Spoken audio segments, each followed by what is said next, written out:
नमस्कार, मार्केट पंचनामा में आप सभी का स्वागत है। मैं हूं सुमित और मंगलवार का दिन और साथ साथ आप सभी को हनुमान जयंती की बहुत बहुत शुभकामनाएं भी।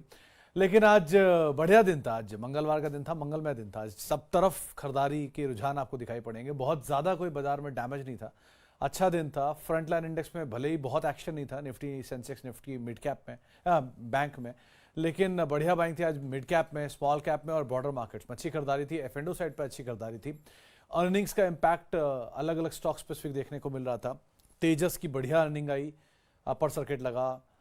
हैटसन की अच्छी अर्निंग आई, शेयर में 10% का मूव आया। खराब अर्निंग थी रैलिस की, एक बार फिर से तो प्रेशर था वहाँ पर। रिलायंस की अर्निंग ठीक थी, तो बहुत फायरवर्क नहीं, पहले हाफ में तेज़ी या फ्लैट फिर नीचे, क्योंकि कल जीडीआर तेज था, बाद में बिकवाली आ गई।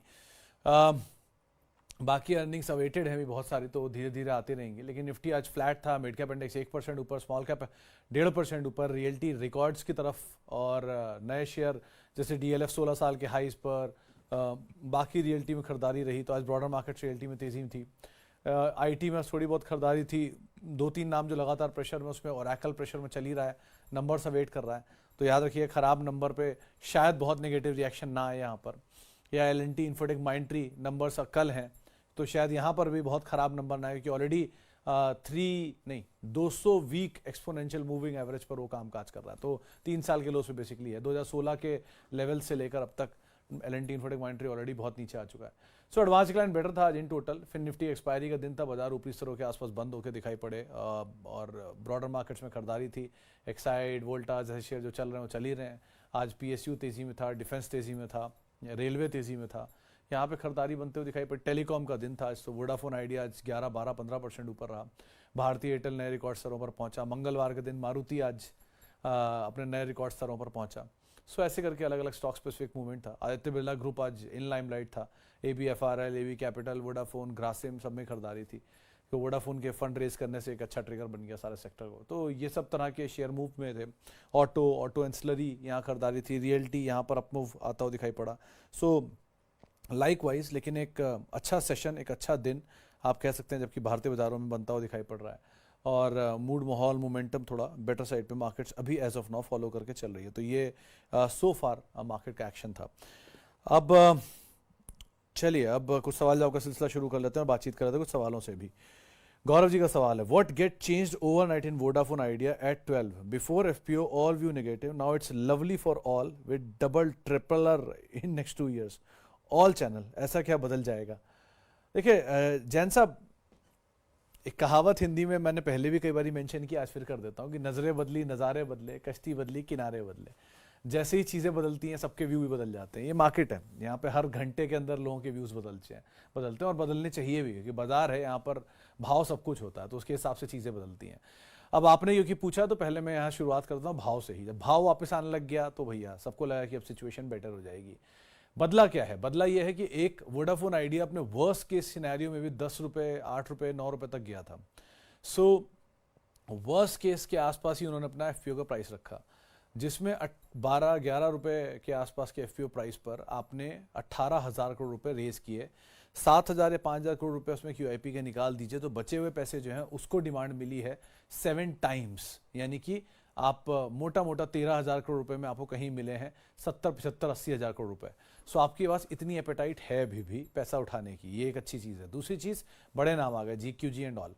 तीसरा, आप एक चीज़ गौर करेंगे कि सारे इंस्टीट्यूशंस के जो बिडिंग है वो बहुत हाई थी, और सारे रिटेल की बिडिंग हाई नहीं थी। इंस्टीट्यूशन ने बिड हाई इसलिए किया कि अगर 11 रुपये पे शेयर अलॉट हो जाते हैं तो आपके सामने शेयर का दाम 13 रुपये, 14 रुपये खड़ा है, तो 3 रुपये तो आपको वैसे ही मिल रहे हैं। वो 3 रुपये का मतलब होता है आपको 15-20% का गेन आता है। इस बाजार में जहाँ इंस्टीट्यूशन 4-4%, 5-5% के लिए जान लड़ा देते हैं, एफ&ओ का शेयर आपको 20% का गेन दे रहा है, तो कोई क्यों नहीं लेगा? सो ये तो बहुत बेसिक सा लॉजिक था, जिसके लिए सब लोगों ने बिड करना ही करना था। तो ये चीज़ काम कर गई। प्लस 18,000 करोड़ रुपए आपके पास आ गए, तो 1 साल का तो आपका सर्वाइवल फिक्स हो गया। आपको डेट चुकानी है 2 लाख करोड़, कैश फ्लो आ ही रहा है, 18,000 करोड़ से एटलीस्ट कुछ तो आप आगे बढ़ोगे, तो यहाँ से तो बेटर पोजीशन हो ही गए आप, तो इसलिए बाजार बुलिश हो गया। तो overall situation number wise better हो गए, but again end of the day it's भाव। कल को यही शेयर वापस 9 रुपये हो जाएगा तो फिर सिचुएशन बदल जाएगी। तो कुछ चीज़ें लॉजिक हैं, कुछ चीज़ें भाव हैं, तो आप अकॉर्डिंगली कॉल ले सकते हो। लेकिन एफपीओ में अप्लाई करने में बहुत ज़्यादा हार्म था नहीं स्टॉक के अंदर, तो अगर अप्लाई किया तो कोई खाद बुरी डील नहीं आपके लिए। ओके फरहान शेख साहब का सवाल है, सुमित सर बर्जर पेंट की चमक फीकी पड़ती जा रही है, क्या 500 के आसपास प्राइस से बाय कर सकते हैं, सुरक्षित रहेगा? शेख साहब देखो, पहले नंबर आने दीजिए। पेंट स्पेस में बहुत ज़्यादा डाउनसाइड नहीं है। एटलीस्ट एशियन पेंट ने तो इंडिकेट कर दिया आज कि 2800 के आसपास आया, 2750 के आसपास आया, तो आप लॉन्ग जा सकते हो, क्योंकि चला वैसे ही नहीं है। और बिना चला शेयर अगर ख़राब नंबर आ भी जाएंगे तो बहुत रिएक्ट करेगा नहीं, चाहे एचयूएल हो, चाहे एशियन पेंट हो, चाहे ओरेकल हो। ऑलरेडी बहुत चल के 12 सेशन से लगातार टूट रहा है, तो अगर कोई भी खराब नंबर आ जाएंगे, एक झटका और कम बैक, तो जो एफ में लॉन्ग लेना चाह रहे हैं वो एफ में लॉन्ग जा भी सकते हैं ओरेकल में, जिस दिन इसमें नंबर आ गए खराब या नीचे की तरफ मिल गया तो। And like wise L&T infotech Mindtree, ये नंबर से पहले ही डिस्काउंटिंग चल रही है इनकी। सो जहाँ पर ऑलरेडी खराब चीज़ को बाजार पहले ही भाप कर बैठा है, उसमें बहुत कुछ खोने के लिए होता नहीं है। सो उन तरह की कंपनियों में इस निवेश करने में कोई प्रॉब्लम नहीं है। सो बर्जर के केस में नंबर से पहले अगर ये थोड़ा और हल्का हो जाता है तो आप एंटर कर सकते हो, नंबर के बाद वापस पुल बैक की उम्मीद लगा सकते हो। क्रूड थोड़ा हायर साइड पर है, इसलिए लास्ट क्वार्टर के नंबर में थोड़ा बहुत शायद प्रेशर है, लेकिन अदरवाइज डिमांड पिकअप करेगी इस क्वार्टर में इधर और Q2 के अंदर, क्योंकि वहाँ फिर वो फेस्टिवल या Q3 के अंदर वहाँ पर फेस्टिवल का डिमांड पिकअप करने लगता है। तो अभी के लिए एटलीस्ट कोई खास खराबी नहीं है, बस wait and watch is a better choice. Okay ji, आगे बढ़ते हैं। Sir please share view on, किधर गया लोधा, लोधा ही बोला था ना, please share your view on Lodha, किधर गया, शायद लोधा ही था। हाँ, Lodha share bought at 113। Pooja ji already इस दाम पर खरीदारी है आपकी। आज नंबर अवेटेड है इनके, अभी तक नंबर आए नहीं है, नहीं आज नहीं, कल नंबर आने, सॉरी। तो नंबर से पहले ऑलरेडी 10 टाइम आपका शेयर खड़ा है, 1400 समथिंग था, 110 पे आपकी खरीदारी है, तो 10 टाइम ऊपर है। अगर आप 1100 भी लिखना चाह रही हैं तो भी 300 रुपया ऊपर है, यानी कि 20-30% अगेन आपको ऑलरेडी मिल रहा है। सो अगर ये 10 टाइम है तो अपनी कैपिटल निकाल लीजिए, फ्री के शेयरों के साथ बने रहिए। अगर ये 30% है तो भी एटलीस्ट तेजी में जब 50 के आसपास आया थोड़ा कैपिटल निकाल लीजिए और बाकी बने रहिए। रियल स्टेट की डिमांड बहुत स्ट्रांग है, रियल स्टेट की ग्रोथ बहुत स्ट्रांग है। आज सारे चैनलों पर सबने रियल स्टेट पे लॉन्ग स्टोरी सुनाई है, लेकिन स्टिल जहां पर बहुत ज़्यादा नॉइस हो वहाँ थोड़ा दूर रहने में ज़्यादा कोई बुराई नहीं है। तो आपको गेन अगर आ रहा है तो आप थोड़ा कैपिटल निकालना, कंपनी ठीक है, समय दे सकते हो तो पैसा ही बन जाएगा, बट अगेन मतलब और पैसा बन जाएगा, बट थोड़ा कैपिटल निकाल के बने रहने में एटलीस्ट आप रिस्क फ्री जर्नी रहेगी, वरना आप रिस्क के साथ रहोगे तो कोई खास ऐसा वो नहीं है। बट दोनों तरीके आपके सामने, अगर 110 पे खरीदारी है तो भी और 1100 पे खरीदारी है तो भी, नंबर कल आएंगे उसके बाद आप देख लेते। नंबर की बात है तो नंबर में अनुमान लगाया जा रहा है कि शायद Q-on-Q बेसिस पे नंबर वीक रहेंगे, Y-o-Y बेसिस पे बेटर रहेंगे। Okay sir, could you please some ideas about ICICI prudential Q4 number? ICICI prudential number आज आए कहाँ है, आज ही आने थे ना, अभी तक आए नहीं है मेरे ख्याल से, नंबर मैंने देखे नहीं, लेकिन आज नंबर आने वाले हैं। इस क्वार्टर के नंबर्स में जो सर एस्टिमेट बोल रहा है वो ये बोल रहा है कि इनकी नंबर HDFC लाइफ से बेटर रहेंगे, लेकिन वैसे नंबर कोई खास अच्छे नहीं आएंगे। HDFC लाइफ के नंबर बहुत ही खराब थे। दोनों के VNB मार्जिन जो होता है, value of new business margin, जो एक इंश्योरेंस कंपनी है सबसे इंपॉर्टेंट मार्जिन का नंबर होता है, वो नंबर थोड़ा सा वीक आएगा Y-o-Y बेसिस पे ICICI प्रूडेंशियल में। Q-on-Q में थोड़ा बेटर पिकअप हो सकता है, बट ICICI लोम्बार्ड के नंबर बेटर थे, और क्योंकि आज हेड अर्निंग से पहले ICICI प्रूडेंशियल थोड़ा चला हुआ है तो शायद कुछ हद तक डिस्काउंट करके बैठा भी होगा। सो एक बार नंबर आने दीजिए, क्लैरिटी उसके बाद आएगी, ब्रोकरेज के व्यूज़ क्या आते हैं, क्या कमेंट्री देते हैं, एंड देन अकॉर्डिंगली आप कॉल लीजिए। कंपनी खराब नहीं है, एक क्वार्टर या नॉन क्वार्टर के नंबर से बहुत फर्क पड़ने वाला नहीं है इसमें, तो आप आराम से बने रहो इसके अंदर। Hello sir, hope you are doing good. Yes, perfectly fine Saha sahab. Please share view on Aurobindo Pharma as DI increasing their stake. Saha sahab देखो, औरोबिंदो फार्मा के केस में इंटरेस्टिंग चीज़ है, जब वो लिकर स्कैम का इशू आया था तब इसका नाम आया था इस कंपनी से रिलेटेड कुछ लोगों का, तब ये लगा था कि इसमें बहुत नेगेटिव स्टोरी बनेगी, लेकिन वहीं से स्टॉक का टर्न अराउंड शुरू हुआ था, वहीं से लगातार तेजी बनी थी। सो फंड्स बाइंग कर रहे हैं इसमें, क्योंकि कोई भी चीज़ का डिस्काउंटिंग चलता है पहले जब तक अनसर्टेनिटी नहीं होती, और जैसे ही वो सर्टेन हो जाता है वो डिस्काउंटिंग खत्म हो जाती है। जो अर्निंग से पहले हो रहा है ओरेकल में, जो अर्निंग से पहले हो रहा है L&T इन्फोटेक में, जो इन्फोसिस में हो चुका है, इन्फोसिस में नंबर से पहले टूट रहा था, नंबर्स के बाद तुरंत इन्फोसिस चलना शुरू हो गया और 1438 या 30 के आसपास के लोज बना के वहाँ से अब वो 1450 पहुँच भी गया है। सो ऐसे करके अनसर्टेनिटी थी।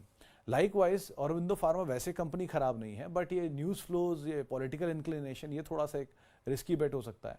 इस पार्ट को अगर आप अवॉइड कर दें तो आप आराम से इसमें लॉन्ग रह सकते हो। उस पार्ट को आप अवॉइड नहीं कर रहे हो तो एक बार जरा उस पर क्लैरिटी आ जाए, फिर ज़्यादा क्लियर रहेगा। लेकिन वैसे कंपनी इन टोटल ठीक है नंबर के लिहाज से, बट एक ही चीज़ है कि ये पॉलिटिकल इंक्लिनेशन और न्यूज़ फ्लोज, इसका आप ध्यान रखना। रिलायंस लिया है सर शॉर्ट टर्म के लिए। बिलाल सर देखो, पहली चीज़, Reliance is investors delight and a traders pain, ये कहा जाता है पुरानी हिस्ट्री में, क्योंकि रिलायंस के केस में इन्वेस्टर्स हो तो कभी नुकसान नहीं हुआ, लेकिन ट्रेडर्स उसमें अक्सर नुकसान करते रहे हैं। आप समय देंगे तो आपको कोई दिक्कत नहीं है, लेकिन आप समय नहीं देंगे तो इसमें कुछ भी बेट करना मुश्किल है, बिकॉज बहुत सारी चीज़ें हैं, टेलीकॉम है, रिटेल है, ऑयल एंड गैस है, तो कहीं ना कहीं कोई ना कोई स्टोरी चलती रहती है। सो इसीलिए आप अगर इन्वेस्टर हैं तो आपके लिए रिलायंस शायद ही कभी कोई नुकसान करके दे। आपको 1 साल पहले लिया हो, 1.5 साल पहले लिया हो, 2 साल पहले लिया हो, 5 साल पहले लिया हो, तब भी रिलायंस आपको लॉस नहीं देगा, क्योंकि वो डीमर्जर के शेयर मिल गए आपको, प्लस शेयर भी अपने ऑल टाइम हाइस की करीबी है, तो बहुत नुकसान होना नहीं है। गेन में वैरी कि आपकी उम्मीदों से कम गेन आया हो, लेकिन गेन तो आएगा। लेकिन ट्रेडर के केस में इस पर टिप्पणी करना थोड़ा मुश्किल होता है, और ये भी नहीं पता आप लॉन्ग शॉर्ट हो, तो होल्ड तो आप कर सकते हो अर्निंग के हिसाब से अगर आपने लिया है तो, क्योंकि बाजार चलेगा तो रिलायंस चलेगा ही चलेगा। लेकिन अगेन इसमें जरा trading is not the right bet. आप इसमें हमेशा कॉल राइटिंग करके काम चलता है। अगर आपके पास पोजीशंस पड़ी हुई हैं तो एक बार को आप प्रीमियम खा सकते हो, लेकिन ऐसे अदरवाइज में outrightly naked buy naked sell ये थोड़ा मुश्किल हो सकता है, तो एक बार देख संभल के कॉल लेना इसमें आप। Sir ji, what do you think about Mathon Alloys buying listed unlisted stock with shareholding money? Is it right way to use funds? कहाँ गया सवाल निकल गया। क्या कॉर्पोरेट गवर्नेंस का मामला आएगा?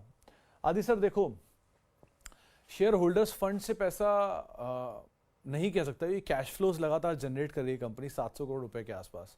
ये बहुत टाइम पहले मैंने मैथन अलॉय हाईलाइट भी किया था कि ये कंपनी वर्थ रीडिंग है, और आपका पॉइंट वैलिड भी हो सकता है शायद कुछ हद तक। अगर ऐसा होगा तो एजीएम में कहीं ना कहीं कोई माइनॉरिटी शेयर होल्डर्स पे क्वेश्चन रेज करेगा, वरना इस क्वार्टर के नंबर में तो कहीं ना कहीं क्वेश्चन रेज होगा एनालिस्ट कॉल में।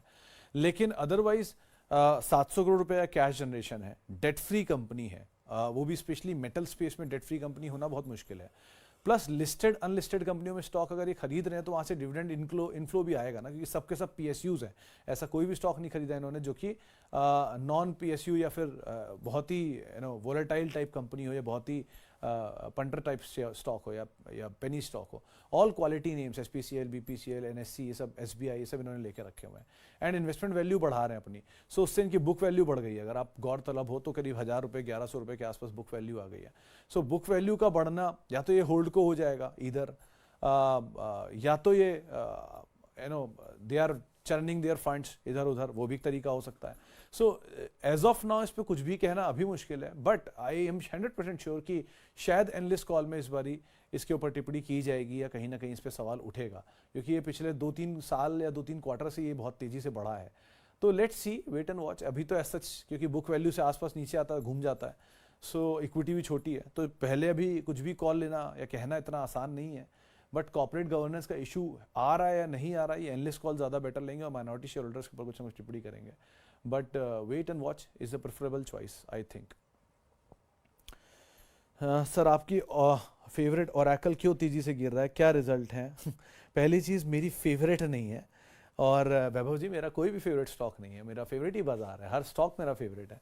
और ओरेकल एक अच्छे डिविडेंड यील्डिंग स्टॉक में आता है, एक अच्छी पुरानी कंपनी है, और बहुत सालों से मैं इसे ट्रैक कर रहा हूँ। आईफ्लेक्स के नाम से पहले कामकाज करती थी 2014 या 16 में, 2006 या 7 में।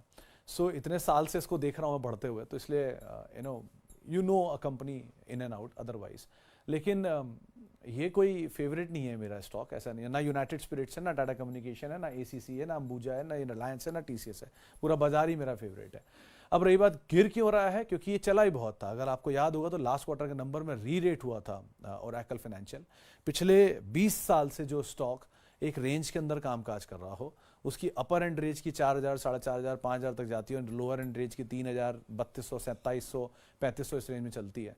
उस रेंज में उसे कई साल गुजार दिए, और एक अच्छे नंबर आने के बाद वो री रेट होके सीधे 8000, 7500, 8000 पहुंच जाता है।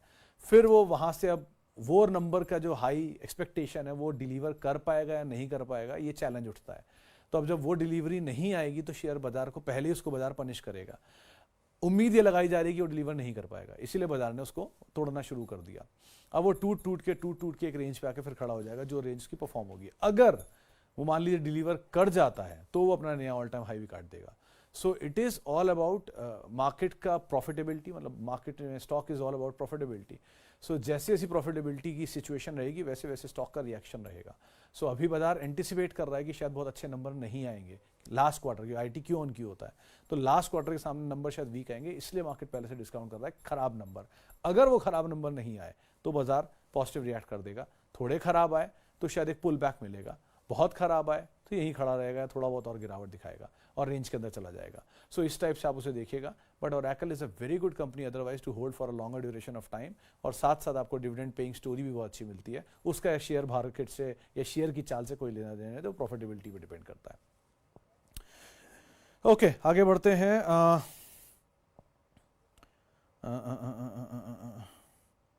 Good afternoon, shall I exit from Vedanta in this uptrend and buy Sharda motor in Persistent? Indranil sir, Vedanta अगर आपको प्रॉफिट दे रहा है तो आप निकल सकते हो। Sharda motor is a good bet, it's a value buy as of now. अगर आप चाह रहे हो तो एक अच्छी वैल्यू है और थोड़ा थोड़ा एक्यूमुलेट भी कर सकते हो उसको नीचे के जोन्स में। लाइक वाइज अगर आप परसिस्टेंट देख रहे हो तो अभी वहाँ नहीं जाइए, वहाँ थोड़ा वेट कर लीजिए, क्योंकि वहाँ पे भी नंबर आए हैं, नंबर का स्ट्रॉन्ग रिएक्शन है, तो हो सकता है एक पुल बैक प्ले मिल जाए वो F&O की वजह से, लेकिन स्टेबल होना ज़्यादा ज़रूरी है, क्योंकि मिड कैप आईटी चला बहुत है, थोड़ा इनको राइट साइज होना ज़रूरी है, तो राइट साइजिंग चल रही है। इसीलिए आपके लिए ज़्यादा सेफर बेट इस क्वार्टर के लिए एटलीस्ट इन्फोसिस एंड TCS है कंपेरेटिवली मिड कैप आईटी के, तो उस हिसाब से आप कॉल लेना। अपोलो हॉस्पिटल अमित जी चला बहुत है, इसलिए थोड़ा हल्का होना ज़रूरी है, वो बेसिकली हल्का ही हो रहा है और कुछ खास पोजीशन दिक्कत है नहीं। Sir ji Ram Ram, can we at Swan energy, Sharda motor, Bata and Tata Comm at CMP? Mukesh ji, you can, all of them, Swan भी, शारदा भी, बाटा भी एंड टाटा कॉम भी, but the horizon would be longer duration of time, 1 and 2 news flows पे आप नजर रखिएगा, specially Swan के case में। स्वान डिफेंस की listing is a big trigger, जो अभी पेंडिंग चल रही है, डिले पे डिले हो रही है। अगर उसका कुछ अनाउंसमेंट आता है तो वो एक बड़ा ट्रिगर बनेगा स्टॉक के लिए। लेकिन बाकी जो स्टॉक्स हैं उनमें किसी में वैल्यू है, किसी में नियर टर्म फॉल है, किसी में अलग अलग ट्रिगर है, तो इसलिए उस हिसाब से आप कॉल लीजिएगा। बट सारों को एक तरीके से मत आंकिएगा, एक तरीके से मत देखिएगा, सबके टाइम फ्रेम बदल सकते हैं, सबकी रणनीतियां बदल सकती हैं, उस हिसाब से आप कॉल लीजिएगा। ओके, आगे कुछ और सवालों को भी शामिल कर लेता हूं अलग अलग माध्यमों से जो आ रहे हैं। Okay sir, Balkrishna, Motherson, Tata chemical, astral, Pidilite, Hindalco, long term like Tata chemical, Pidilite, Hindalco, ये 3 ठीक है, बालकृष्ण भी ठीक है, एस्ट्रल भी ठीक है, बट द थिंग इज कुछ चले हुए हैं तो थोड़ा नीचे आए ज़्यादा बेटर है, स्पेशली बालकृष्ण, स्पेशली एस्ट्रल, इनको थोड़ा सा हल्का होना जरूरी है। But otherwise Pidilite reasonably correct हो चुका है, हिंडाल्को रीजनेबली बेटर है, बट मेटल साइकिल थोड़ा देख समझ कॉल लेना, बहुत ही सोच समझ के काम करना है। आउट राइटली आपने ऐसे फैला दिया, इस तरह से नहीं कॉल ले सकते इनमें, किसी में कुछ टाइम फ्रेम है, किसी में कुछ टाइम फ्रेम है, उस हिसाब से आप कॉल लीजिएगा। चलिए, अब इतने सवालों को शामिल करूंगा, माफ़ी उन सभी लोगों से इनसे बातचीत नहीं हो पाई, बहुत बहुत शुक्रिया उन सभी लोगों का जिन्होंने सवाल पूछा। और आप मेरे साथ जुड़ सकते हैं @सुमित रिसर्च, मेरा ट्विटर हैंडल है, सोशल मीडिया हैंडल है। किसी भी निवेश से पहले अपने वित्तीय सलाहकार की राय ज़रूर ले लें, और CNBC आवाज़ के YouTube, Facebook, Instagram पेजेस पे आप हमारे साथ जुड़ सकते हैं। थोड़ी देर बाद आपसे 5:30 बजे फिर मुलाकात होगी। फिलहाल के लिए इतना ही, नमस्कार।